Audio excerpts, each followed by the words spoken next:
75 years ago, the British mathematician Alan Turing proposed a theoretical device that could perform computations and provided the foundations of computer science.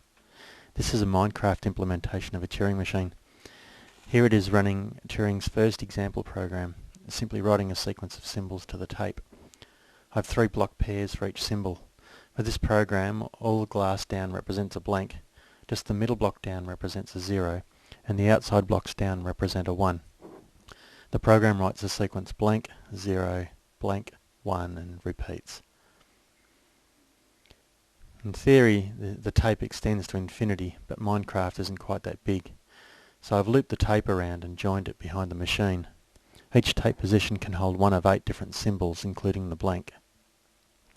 The magenta section is the read-write head. It pops the bottom blocks out for reading, and then it writes to the tape by changing blocks around with pistons. The orange section's the machine state.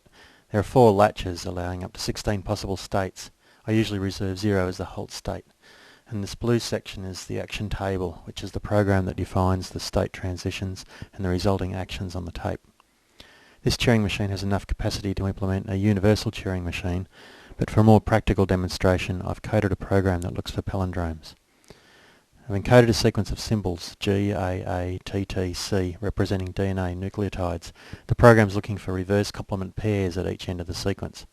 When it finds a match, it deletes the pair. If the sequence is palindromic, it will halt with the entire sequence erased. Guanine is represented by just the white wool block down, adenine by the white wool and dark grey wool down, thymine by the white wool and light grey wool down, and cytosine by all wool blocks down. There's blanks to mark the end of the sequence.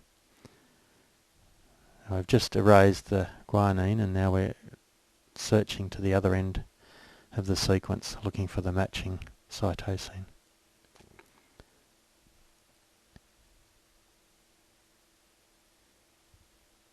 And it's reached the end of the sequence, so it goes back, reads the tape, checks its cytosine and then erases that. Now it'll go back to the beginning of the sequence to look for the next pair of matches.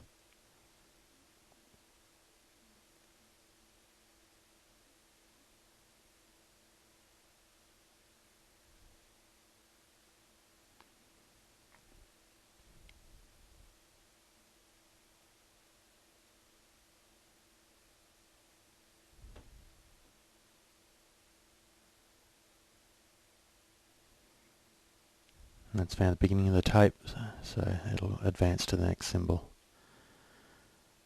Next symbol, adenine.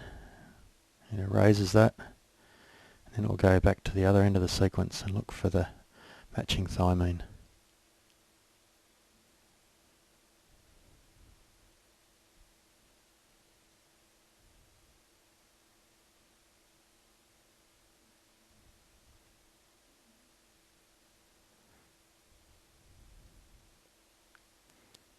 The end of the sequence again.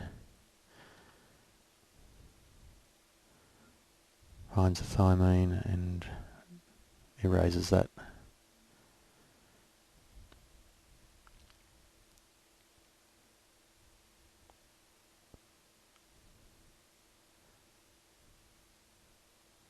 Goes back to the beginning of the sequence.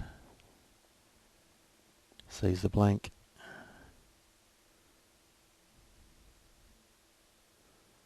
Finds the adenine and erases this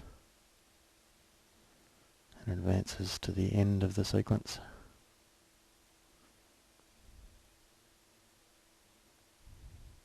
Finds the blank, which tells it it's got to the end of the sequence. Now it checks for a matching thymine, finds it, so it erases it. Goes back to the beginning of the sequence again. The sequence is empty now, of course. Sees that it's empty, sees the beginning of the sequence, checks the symbol, it's empty, so then it halts.